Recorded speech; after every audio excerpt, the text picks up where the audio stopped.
Samantala, iginit po ni Presidential Spokesperson Ernesto Abella na mabuti pa rin ang kalusugan ni Pangulong Duterte. Yan ay matapos sabihin ni Pangulong Duterte sa isang talumpati nitong Lunes na mayroon siyang mga iniindang karamdaman.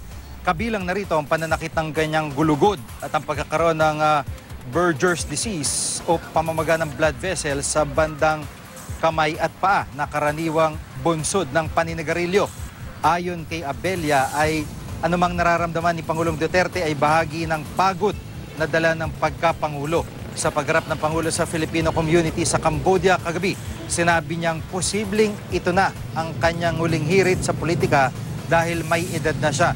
Dagdag pa ng Pangulo, huli na nang malaman niyang hindi nararapat ang trabaho ng Pangulo sa tulad niyang may edad na.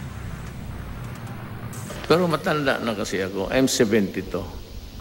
This is my last hurrah. After this 77, hindi ko nga malaman kung I would still be around till the end of my term. But I just want you guys, Filipino, to take a taste of a respite of sa corruption.